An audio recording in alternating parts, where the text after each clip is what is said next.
हमारे prime minister साहब जो हैं वो यकीनन सर पकड़ के बैठे होंगे, और उसकी रीजन ये कि जो नेक्स्ट बजट आएगा पाकिस्तान का, जी हाँ, वो आईएमएफ के अंडर बनाया जाएगा। यानी आईएमएफ जैसे जैसे कहेगा, जो जो बात की जाएगी आईएमएफ की तरफ से कि जी ये कहिए और ये कहिए और ये वाला टैक्स लगाइए, इस चीज के पैसे बढ़ा दीजिए और उस चीज के पैसे घटा दीजिए, तो ये करना पड़ेगा। यानी हमारे इतने इंडिपेंडेंट लोग हैं हम कि हमारा तो मुल्क का बजट भी आईएमएफ आके बनवाता है। भला बताइए, भारत वालों को ये फैसिलिटी मिली है क्या कि उनके लिए जो आईएमएफ वाले अपने सारे काम काज छोड़कर जो है वो पाकिस्तान में आते हैं, इस तरह से सारे काम काज छोड़ के कभी कोई भारत गया है कि भारत का बजट बनवाने के लिए? लेकिन नहीं, हमारे यहाँ जो है वो आईएमएफ वाले आएंगे और उसके बाद वो जिस तरह से कहेंगे, जो जो बात, वो जो कंडीशंस उन्होंने लगाई है, सुना 11 कंडीशंस और लगाई है, और उसमें जाहिर है कि फ्यूल प्राइस बढ़ाने की बात भी है, इलेक्ट्रिसिटी का बिल बढ़ाने की बात भी है, रुपए की जो वैल्यू है उसको गिराने की बात भी है, और भी कई तरह के टैक्सेस जो है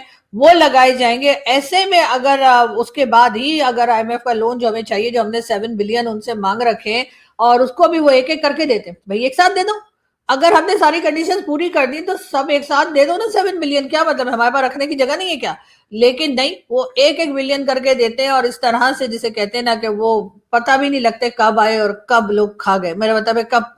मुल्क में लगा दिए। खैर, अब बात सारी ये हो रही है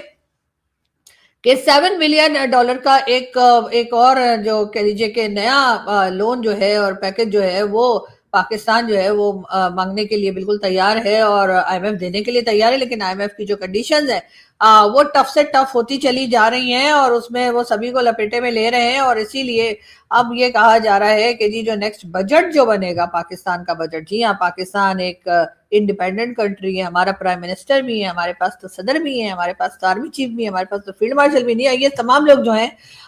ये कितने पावरफुल हैं ये तो आप लोग जानते ही हैं और आप लोग समझते ही हैं, तो मुझे बताने की जरूरत नहीं है। लेकिन हाँ, ये जरूर है कि अब जो बजट है वो आईएमएफ ही डिसाइड करेगा। वैसे तो बहुत से लोग ये भी कहते हैं कि पाकिस्तान में तो प्राइम मिनिस्टर और बाकी भाई लोगों के भी जो अब्बू है वो भी जो है एक तरह से कह लीजिए कि अमेरिकन ही डिसाइड करते हैं, या कहीं और से ही खबर आती है या बताया जाता है कि अच्छा ठीक है कल से इसको बना दो। अदरवाइज यहाँ पर वो चीज भी अपनी मर्जी से, या वो पोस्ट वगैरह भी जो है वो अपनी मर्जी से नहीं हो पाती। लेकिन खैर, इस वक्त पाकिस्तान जो है वो आईएमएफ के कर्जे के लिए भी भागदौड़ कर रहा है। उसी के साथ साथ जो है वो ये भी कहा जा रहा है कि जी हमने तो एक बहुत बड़ा इवेंट करवा रहे हैं, हम पहले भी हमने करवाया था, ये और बात है कि उस इवेंट में से निकला कुछ नहीं था। यानी जो अमेरिकन और ईरान दोनों आए थे तो उन दोनों ने बात की थी, लेकिन किसी बात पे एग्री नहीं हुए थे। लेकिन हाँ, ये जरूर हुआ था कि सीज फायर हो गया, और 2 वीक्स का सीज फायर जो है वो भी अभी खत्म होने के दर पे है, और हो सकता है कि उसको एक्सटेंड कर दिया जाए, उसको थोड़ा बढ़ा दिया जाए, कुछ टाइम जो है और ले लिया जाए, जो कि लेना भी चाहिए। जाहिर है कि अगर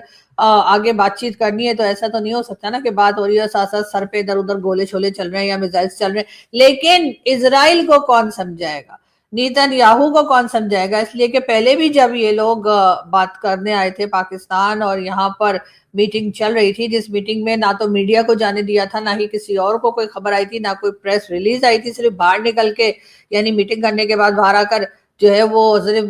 कह लीजिए जेडी वैंस जो है उन्होंने कह दिया था कि नहीं जी हमने तो बड़े अच्छा प्रपोजल दे दिया ईरान को, अब ईरान बताए कि क्या करना है। लेकिन वो प्रपोजल क्या था ये भी किसी को नहीं मालूम। लेकिन हाँ, ये जरूर है कि जो कंडीशंस पहले लगाई थी वो उसी के ऊपर जो है अड़े हुए थे, और इस वक्त ईरान भी ऐसा ही कर रहा है। लेकिन इस बीच में नेतन्याहू जो थे वो अपना मतलब जिसे कहते हैं ना कि उनकी जो उनकी तरफ से अटैक्स जो है वो चल रहे थे, कभी लेबनान पे तो कभी कहीं तो कभी कहीं, वो एक मिनट के लिए भी नहीं रुके। मगर सीज फायर में उनको भी शामिल करना चाहिए था। एक बार फिर पाकिस्तान में कहा जा रहा है कि जी मीटिंग होने जा रही है, और आज जो है वो अमेरिकन भी पहुंच जाएंगे और कल तक ईरान के लोग भी आ जाएंगे, पीस टॉक करवाई जाएगी। लेकिन मैं फिर वही कह रही हूँ, बीच में से दूल्हा गायब है। यानी जो थर्ड पार्टी है, जो थर्ड प्लेयर है, जो बहुत इंपॉर्टेंट है, यानी कि इजराइल, तो उसमें अगर नेतन्याहू के साथ आप लोगों को कोई प्रॉब्लम है और आप चाहते हैं कि नेतन्याहू यहाँ ना आए, तो भाई किसी और को बुला ले नेतन्याहू की वहां कंट्री में से किसी को, और भी तो होंगे ना कोई मिनिस्टर विनिस्टर या कोई।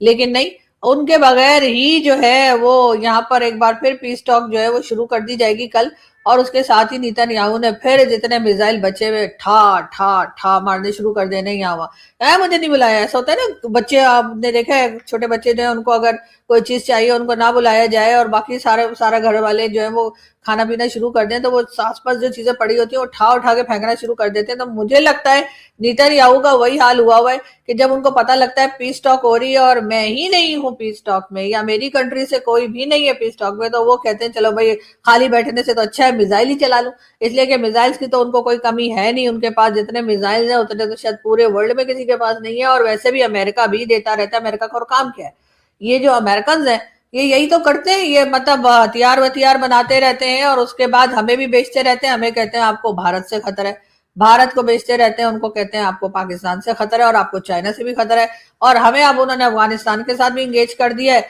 तो इसलिए हमें अब अफगानिस्तान से भी खतरा है। तो हम भी उनसे जो है वो कभी मिसाइल्स ले रहे होते हैं, कभी फाइटर जेट ले रहे होते हैं, कभी क्या ले रहे होते हैं। तो हमारा भी सारा पैसा सारा बजट जो है वो उधर, यानी बजट से याद है, मैं तो वीडियो ही बजट पे कर रही थी। हाँ खैर, आप लोग भी ना इतना बोलते हैं, मुझे मैं कहीं की कहीं निकल जाती हूँ। तो मैं ये कह रही थी कि अब जो बजट बनेगा उसमें डिफेंस का भी तो हिस्सा रखा जाएगा ना। जाहिर है कि डिफेंस है तो हम हैं, जो हमें कहा जाता है कि भाई अगर हम ना होते तो भारत खा गया होता। भारत वाले कहते हैं हमने कब काम खा जाएंगे, लेकिन खैर कोई बात नहीं। लेकिन अब ये है कि जी जो बजट हर बार जब आता है तो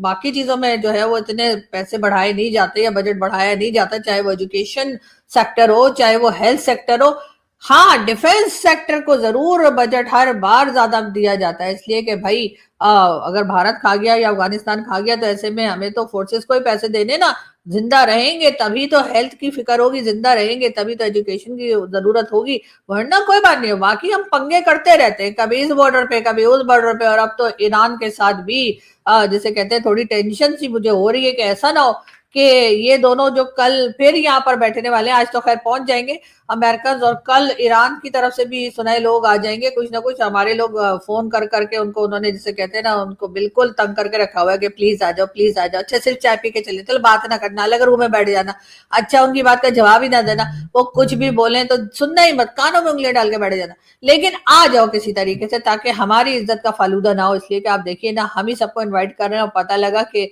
हमने यहाँ पे इतनी बड़ी, आपको पता है, इतना चाय का भी पतीला रख दिया है हमने। यहाँ हमारी चाय पतीले में बनती है, सब क्या चाय केटल में बनती है, हमारे यहाँ पतीले में बनती है। जितने सारे लोग आएंगे इतनी बड़ी केटल हम कहाँ से लाएंगे, तो इसलिए हमने चाय जो है पतीले में चढ़ा दी है जिसमें देग बनती है ना, बिरयानी बनती है, उसमें हम चाय बना रहे हैं। और उसके बाद खाने पीने का सामान जो कल हमारा मीडिया बताना शुरू कर देगा, एक से एक काबिल जर्नलिस्ट हमारे यहाँ पड़े हुए हैं जो वहां पे यानी पहुंचते हैं जब इस तरह के इवेंट्स में, और उनको बुलाया जाता है या उनको कहा जाता है, जाहिर है कि कहीं ना कहीं से भाई लोग से या कहीं से उनका कनेक्शन होते हैं, तो उनको बुलाया जाता है कि आओ बेटा यहाँ पे आके रिपोर्टिंग करो। तो फिर वो बताते हैं वाह जी वाह फ्री वाईफाई, अरे वाह वाह जी वाह वाह, खाना भी फ्री है, अरे वाह जी चाय भी फ्री है, और चाय तो बहुत ही अच्छी है। तो हमारे लोग कल से यही रिपोर्टिंग दोबारा शुरू करेंगे, और जो खाली बैठे होंगे वो बताएंगे कि किसी फीमेल जर्नलिस्ट ने ड्रेस क्या पहना है, वो फिर ये बताना शुरू कर देंगे। लेकिन उसके साथ ही साथ आपको पता है कि फिर जब ये सारी चीजें तैयार हो जाएंगी तो उसके बाद अगर आधी बारात आए और आधी ना आए तो हमारा तो सारा खाना पीने का सामान ही खराब हो जाएगा। हम इतना खाना क्या करेंगे फिर। वैसे तो खैर हमारे बहुत से पैनलिस्ट जो है वो इंडियन टीवी पे जाके कहते हैं कि हम तो पूरे इंडिया को खिला सकते हैं। अरे पूरे इंडिया को पहले पाकिस्तान को तो खिला लीजिए, इसलिए कि पाकिस्तान में तो सिर्फ 24 करोड़ लोग रहते हैं या 25 करोड़ हो गए होंगे अभी तक मेरी बात करते करते। इसलिए कि जिस तेजी से हमारे यहाँ पॉपुलेशन बढ़ रही है, मुझे लगता है कि 2-3 दिन के अंदर जो है हम लोग एक आध करोड़ तो क्रॉस कर ही जाते हैं। तो फिर ये कि उनको तो पहले दे दीजिए। यहाँ पे फूड शॉर्टेज पड़ी हुई है, यहाँ पर लोग गरीब हैं, यहाँ पे लोगों के पास खाने को नहीं है, और ये कह रहे हैं कि जी हम तो पूरे भारत को खिला देंगे। पहले यहाँ खिला दीजिए और अगर बच जाए तो फिर भारत में भेज दिएगा, लेकिन अभी फिलहाल यहाँ के लोगों को तो खिला दीजिए। लेकिन खैर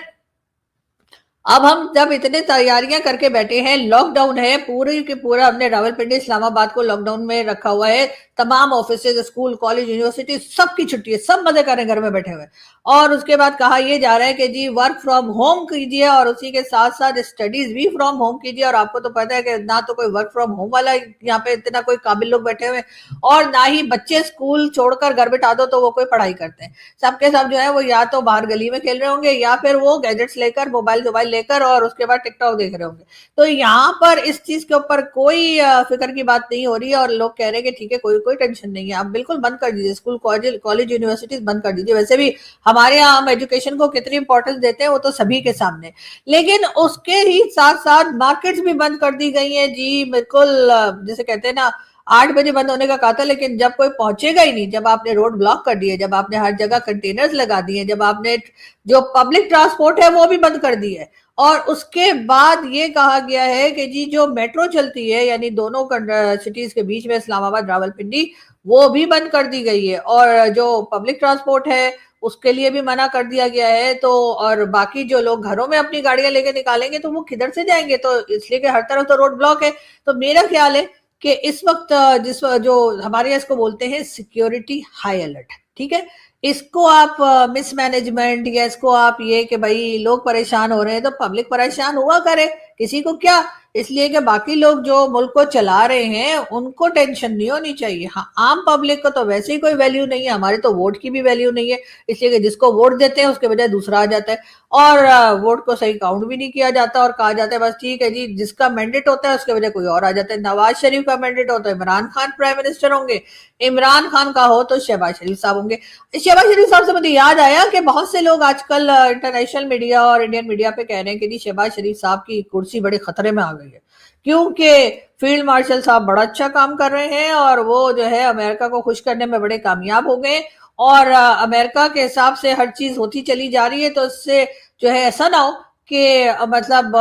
फील्ड मार्शल साहब को जो है वो पूरा मुल्क दे दिया जाए और कहा जाए कि ठीक है अब आप ही गवर्नमेंट चलाइए। तो मेरा ख्याल है वैसे ही सारी पावर उनके हाथ में, अब मजीद उनको क्या मतलब क्या करना है हमने, अगर उनको फिर सदर वदर कुछ बना देंगे तो फिर उससे ज्यादा पावर क्या मिलेगी उनको, उससे ज्यादा जितनी पावर इस वक्त इनके पास है उससे ज्यादा तो पावर है भी नहीं हमारे यहाँ, तो फिर बनने की क्या जरूरत है। लेकिन बाकी शहबाज शरीफ साहब, उनकी कुर्सी तो पहले दिन से खतरे में। मैंने तो सुना शहबाज शरीफ साहब ने होम अपने प्राइम मिनिस्टर हाउस जाने के बाद अपना सामान भी लगेज भी नहीं खोला, उन्होंने कहा पता नहीं कब वापस जाना पड़ जाए, इसलिए उन्होंने कहा कि कुछ सामान जो है वो ऐसे ही बंधा रहने दो, और जैसे ही कहा जाएगा कि निकलो फूटो तो फिर निकल जाएंगे कहीं लंदन वंदन। लेकिन फील्ड मार्शल साहब जो है उनके पास तो पहले ही सारी पावर है, हर बात उनसे पूछ के की जाती है, हर चीज उनसे पूछी जाती है। अभी भी पूछा होगा सर पकौड़े बनाने हैं कि समोसे बनाने हैं, वो जो आ रहे हैं ना मेहमान उनके लिए, जी हाँ जी हाँ, बिल्कुल निकले। तो ये जेडी वैंस भी मुझे बिल्कुल ही खाली लगते हैं, मतलब अभी आकर गए पाकिस्तान में, मुझे तो अजीब लगता है। हमारे तो कहा जाता है रोज रोज का आना जो है ना कदर खो देता है,